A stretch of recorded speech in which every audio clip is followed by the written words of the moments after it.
구약성경 룻기 1장 1절부터 14절 말씀입니다.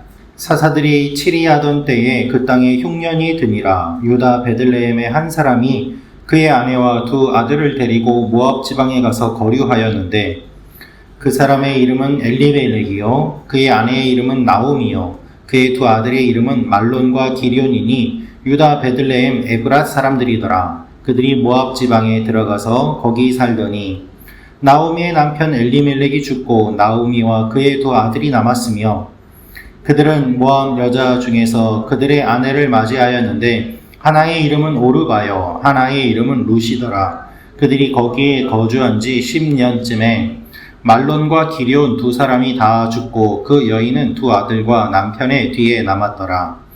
그 여인이 모압 지방에서 여호와께서 자기 백성을 돌보시사 그들에게 양식을 주셨다 함을 듣고 이에 두 며느리와 함께 일어나 모압 지방에서 돌아오려 하여 있던 곳에서 나오고 두 며느리도 그와 함께하여 유다 땅으로 돌아오려고 길을 가다가 나오미가 두 며느리에게 이르되 너희는 각기 너희 어머니의 집으로 돌아가라. 너희가 죽은 자들과 나를 선대한 것 같이 여호와께서 너희를 선대하시기를 원하며 여호와께서 너희에게 허락하사 각기 남편의 집에서 위로를 받게 하시기를 원하노라 하고 그들에게 입맞춤에 그들이 소리를 높여 울며 나오미에게 이르되 아니니이다.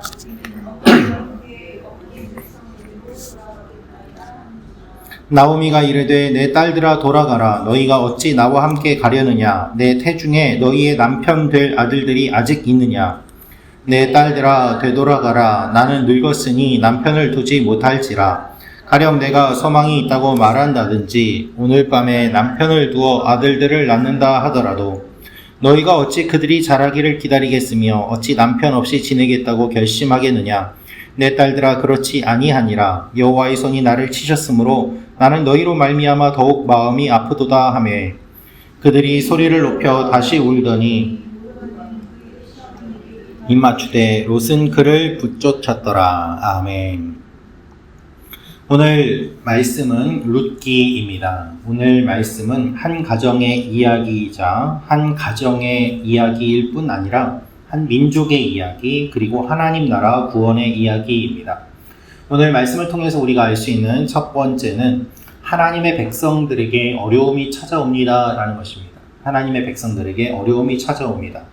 우리 1절 말씀 같이 다시 읽도록 하겠습니다. 시작. 사사들이 치리하던 때에 그 땅에 흉년이 드니라. 유다 베들레헴의 한 사람이 그의 아내와 두 아들을 데리고 모압 지방에 가서 거류하였는데. 아멘. 오늘 말씀을 보면 사사들이 다스리던 때라고 되어 있습니다. 하나님의 사람들이 다스리던 때입니다. 하나님의 영으로 충만했던 사사들이 다스리는 곳이었는데 그때에 흉년이 들었다라고 기록되어 있습니다. 더군다나 유다 베들레헴이 오늘 말씀에 등장합니다. 베들레헴이라는 말의 뜻은 떡집이라는 뜻입니다. 떡집. 근데 떡집에 먹을 것이 없는 것이죠. 흉년이 들었기 때문입니다. 그래서 이 베들레헴이라는 곳에 기근이 듭니다. 얼마나 역설적입니까? 더 나아가서 엘리멜렉이라는 사람이 두 아들을 데리고 모압이라는 이방 땅으로 이주하는 내용이 나옵니다. 엘리멜렉이라는 이름은 하나님은 나의 왕이시다라는 뜻입니다. 그런 사람이 이방 땅에 거하게 되죠. 그래서 오늘 1절 말씀을 보면은 처음부터 모순이 드러나는 것을 볼 수 있습니다. 하나님의 일을 감당하는 사사들이 다스리고 있는 하나님의 땅에 기근이 찾아오고 떡집에 먹을 것이 없고 나의 하나님이라고 하는 사람이 이방 땅에 거주하게 되는 이 일이 처음부터 등장함으로 말미암아 하나님의 백성들이 어려움을 맞이하고 잘못 반응하는 이 모습들을 우리가 보게 되는 것이죠. 여러분, 하나님의 백성들에게 어려움이 찾아옵니다. 그런데 그 어려움에 잘못 반응하는 사람의 모습이 기록되어 있는 것입니다. 우리 삶에 어려움이 찾아옵니다. 그것을 알아야 당황하지 않게 됩니다. 그리고 끝까지 하나님의 사람으로 반응하게 됩니다. 제가 어떤 분의 이야기를 들었습니다. 목사님, 예수님을 믿는데 왜 이렇게 힘드나요? 예수님 믿으면 아무런 어려움도 없이 다 형통해야 되는 것 아닌가요? 라고 말이죠. 그러나 그분은 그것을 잘못 알고 있는 것이죠. 형통의 의미를 잘못 알고 있고 하나님 믿는 것의 의미를 잘못 알고 있습니다. 오히려 하나님을 믿기 때문에 더 많은 어려움이 찾아올 수 있음을 그분은 이해하지 못했기 때문에 자신에게 찾아오는 어려움에 믿음으로 반응하지 못하고 하나님 앞에서 믿음이 흔들리는 모습도 보았습니다. 사랑하는 성도 여러분, 하나님의 사람이라고 하더라도, 하나님의 사람들이 다스리는 그 땅이라고 하더라도, 그리고 하나님은 나의 하나님이다 라고 고백하는 그 이름을 가진 사람이라고 하더라도 어려움 앞에서 잘못 반응할 수 있습니다. 우리가 그렇게 되지 않도록 오늘 이 말씀을 통하여서 우리의 마음을 돌아보고 기도하며 나아가는 이 아침이 되기를 원합니다. 두 번째로 알 수 있는 것은 무엇인가 하면 하나님이 잘못된 곳을 떠나게 하십니다 라는 것입니다. 하나님이 잘못된 곳을 떠나게 하십니다. 우리 5절 6절 말씀 같이 읽겠습니다. 시작. 말론과 기럨 두 사람이 다 죽고 그 여인은 두 아들과 남편의 뒤에 남았더라. 그 여인이 모압 지방에서 여호와께서 자기 백성을 돌보시사 그들에게 양식을 주셨다함을 듣고 이에 두 며느리와 함께 일어나 모압 지방에서 돌아오려 하여. 아멘.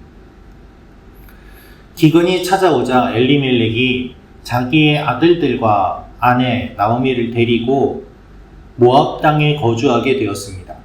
이방 땅이죠. 거기에 거주할 수는 있습니다. 그러나 너무 오래 있어서는 안 됩니다. 잠시 비를 피할 수는 있지만 거기에 장막을 치고 살아서는 안 되는 것이 하나님의 원리입니다. 모압 지방에 살던 하나님의 가정에 어려움이 찾아옵니다. 결국 엘리멜렉이 죽었습니다. 그리고 그 두 아들도 다 죽었습니다. 여러분, 오늘 말씀을 보면 잠깐 피한 것이 아니었습니다. 기근이 와서 모압 땅으로 가기는 했습니다마는 그곳에서 자기의 아들들이 다 결혼을 하고 그리고 남편이 죽을 때까지, 자기 아들들이 다 죽을 때까지 그곳에서 계속해서 오랫동안 길게 살았다는 것을 우리가 알 수 있습니다.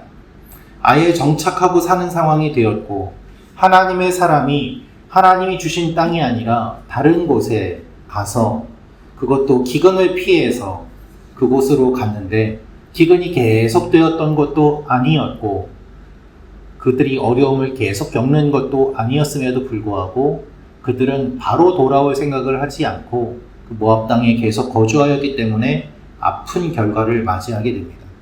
결국 하나님은 그들이 그 땅을 떠나게 하십니다. 하나님의 땅으로 돌아오게 하십니다. 너희들이 있어야 될 곳은 거기가 아니다 라고 알려주시는 것이죠. 하나님의 백성들에게 양식을 주셨다는 이야기를 듣고 두 며느리와 함께 모압 지방을 지나 자신의 땅으로 돌아오게 하십니다. 이것이 하나님의 방법입니다. 여러분, 우리가 잠시 피할 수는 있습니다. 그러나 거기에 머물러서는 안 됩니다. 하나님이 머물라고 하시는 땅에 머물러야 됩니다. 또 하나 살펴볼 것은 기근이라고 하더라도 하나님의 백성들이 다 떠나서 살지는 않았지 않습니까? 이 가정만 그랬습니다. 몇몇 사람들만 그랬습니다. 그 땅을 지키고 살고 있는 사람들이 있었습니다. 즉, 기근 속에서도 묵묵히 하나님의 약속의 땅을 지키고 사는 사람들이 있었음을 알 수 있습니다. 어떻게 알 수 있었을까요? 이들이 베들레헴에 돌아왔을 때 이미 베들레헴에 거기에 자리를 지키고 살고 있던 사람들이 환영하지 않습니까? 결국 이들은 기근 때문에 피했다고 하지만 그것은 핑계였고 영적인 것에 대해서 무지하고 제대로 반응하지 못했기 때문에 이와 같은 어려움들을 많이 경험하였음을 우리가 생각해 보게 됩니다. 하나님은 잘못된 곳을 떠나게 하십니다. 여러분, 잊지 말아야 될 곳에 너무 오래 있지 마십시오. 있어야 할 곳에 정착하고 오래 있어야만 합니다. 이것이 단지 이방 땅이냐 이스라엘 땅이냐 그것의 문제가 아닙니다. 우리 영적인 이야기입니다.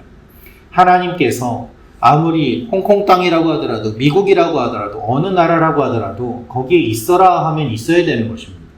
그러나 내가 잠시 상황을 보고 두려워서 하나님의 뜻이 아님에도 불구하고 아닌 곳에 오랫동안 있다면 어려움을 겪을 수도 있는 것이죠. 그래서 언제나 하나님의 뜻에 순종하며 있어야 될 곳에 있고 하나님이 가라고 하시면 가는 것이 우리의 믿음의 고백이 되는 것입니다. 여러분, 우리가 오늘 하나님이 있으라고 하는 곳에 있도록, 그리고 내가 있는 곳에 하나님의 마음이 함께하도록 기도하며 나아가는 이 아침이 되시기를 주님의 이름으로 축원합니다. 마지막으로 알 수 있는 것은 결단이 필요합니다. 우리 14절 말씀 같이 읽겠습니다. 시작. 그들이 소리를 높여 다시 울더니 오르바는 그의 시어머니에게 입맞추되 룻은 그를 붙쫓았더라. 아멘. 나오미가 두 며느리를 모압에 남도록 설득합니다. 며느리들에게 있어서 유다 땅은 오히려 낯선 곳이고 모압이 자신들의 고향입니다. 나오미가 그것을 생각하니까 과부와 함께 하는 것보다, 과부인 자신과 함께 고생하는 것보다 그들의 고향에서 그래도 친족들과 같이 있는 것이 낫겠다는 생각이 들어서 너희는 이제 나를 떠나서 너희 고향으로 가라, 가족들에게로 가라, 이렇게 이야기합니다. 두 사람을 설득해 따라오지 않게 합니다. 그 이야기를 듣고 오르바는 따라가지 않습니다. 하지만 룻은 그를 붙잡습니다. 원어를 보면은 꼭 달라붙어서 간청한다라는 뜻입니다. 무슨 일이 있어도 시어머니를 떠나지 않겠습니다. 무슨 일이 있어도 나는 당신이 믿는 그 하나님을 섬기겠습니다라는 믿음의 고백을 하고 시어머니를 따라 이스라엘 땅으로 돌아오는 것을 보게 됩니다. 이 결심과 결단 때문에 그녀의 인생이 달라지게 됩니다. 그리고 예수님의 족보에 이름이 올라가는 놀라운 영광을 맞이하게 됩니다. 여러분, 우리가 어떠한 선택을 내리는가는 매우 중요합니다. 특별히 인생의 중요한 결정을 할 때에 하나님의 뜻에 따라 움직이는 것은 중요합니다. 그럴듯한 말로, 합리적인 말로 우리가 설득되어서 결정하는 것 중요합니다만은 더 나아가서 믿음의 결단을 하는 것이 필요합니다. 결국 오르바는 따라가지 않았기 때문에 그 이후에 이름이 등장하지 않지만 룻은 시어머니를 따라가고 하나님을 섬겼기 때문에 예수님의 족보에까지 이름이 오르는 놀라운 영광을 맞이하게 되지 않습니까? 오늘 내가 결단할 일이 있다면 하나님 앞에 바르게 결단하도록 지혜를 구하며 나아가는 여러분과 제가 되기를 원합니다. 하나님께서 지혜와 능력을 주실 것입니다. 그래서 눈에 보이는 것만으로 판단하는 것이 아니라 그것을 뛰어넘는 영적인 기준을 가지고 판단할 수 있도록 우리에게 말씀하여 주시고 우리를 이끌어 주실 줄로 믿습니다. 같이 기도하겠습니다. 참 좋으신 아버지 하나님, 하나님께서 오늘 이 룻기 말씀을 통하여서 우리에게 말씀하시는 것들을 우리가 듣고 또한 마음에 새깁니다. 아버지 하나님, 눈에 보이는 것으로 판단하지 않게 하여 주시옵소서.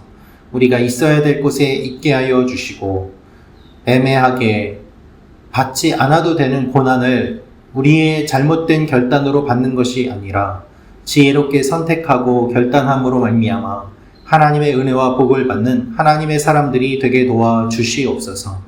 인생의 중요한 결단을 내려야 되는 우리 성도님들이 계십니다. 오늘 하루도 여러 가지를 판단하고 또한 하나님 앞에 무릎 꿇으며 나아가는 우리 성도님들이 있습니다. 주님께서 붙잡아 주시고 은혜를 더하여 주옵소서. 특별히 아버지 하나님, 오늘 5월의 첫날입니다. 새로운 한 달을 기도하며 주님 앞에 무릎 꿇으며 먼저 맞이하고 나아갑니다. 이번 한 달도 지켜주시고 붙잡아 주시고 우리가 어디에 있든지 동일한 은혜를 경험하는 일들이 있게 하여 주옵소서. 우리가 먼저 기도합니다. 이번 한 달도 우리 교회를 지켜주시고 우리 교회 성도 모두를 주님께서 눈동자와 같이 돌보아 주셔서 하나님이 함께 하셨다고 고백하는 귀한 믿음의 고백이 일어나게 하여 주시옵소서. 이 아침에 기도할 때 주님께서 함께 하여 주실 것을 믿고 감사드리며 예수님의 이름으로 기도합니다. 아멘.